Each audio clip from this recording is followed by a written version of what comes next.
50% ডিসকাউন্টে টিকিট আছে।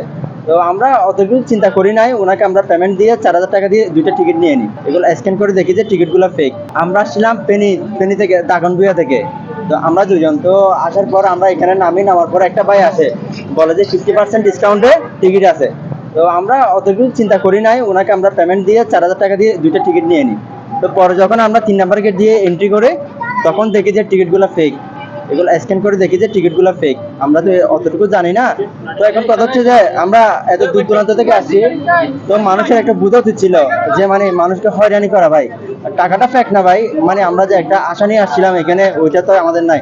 আর ভাই আমরা 24 সালে এত কষ্ট করে ছাত্ররা এত হয়রানি হয়ে দেশকে স্বাধীন করে নতুন একটা বাংলাদেশ উপহার দেওয়ার চেষ্টা করছি। মনে করছিলাম মানুষ চেঞ্জ হবে, বাট মানুষ বিন্দু পরিমাণে চেঞ্জ হয় নাই। মানুষ মানুষের জায়গায় আছে, মানুষ তার স্বার্থই বুঝে ভাই। মানুষ এখন কি করবেন? কি করবো, যাবো কা ভাই, কিছু তো করেন না। আর আমাদের ওই পরিমাণ আর কোনো আর্থিক সামর্থ্য নয় যে আবার আমরা টিকিট কিনবো। আমরা মোটামুটি একটা অ্যামাউন্ট নিয়ে আসছিলাম, আমরা দুজনে হচ্ছে স্টুডেন্ট, মোটামুটি একটা অ্যামাউন্ট নিয়ে আসছিলাম, ওই অ্যামাউন্টটা আমাদের শেষ, এখন আমরা যাবো গা। তো এতটুকু আর কি হতাশ আর কি ভাই। আপনি কি বলতে চান? কি বলার আছে? কিছু বলার নাই। কি হয়েছে আপনাদের সাথে? আমার সাথে কি ভাই, গেটের সামনে ছিল, পুলিশও ছিল, প্রশাসন ছিল আপনার।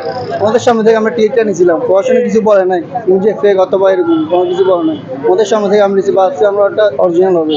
অরিজিনাল আমাদের টাকা নিচে 4000 টাকা, কিন্তু পুলিশে কিছু বলে নাই, ফেক অথবা 2 নম্বরের কিছু বলে নাই। আপনি বলতে চাচ্ছেন বিপিএলেও এরকম টিকিট কালোবাজারি হতে পারে? হতে পারে, অবশ্যই হতে পারে এগুলো। কি ধর এখন কি প্রতিকার চান?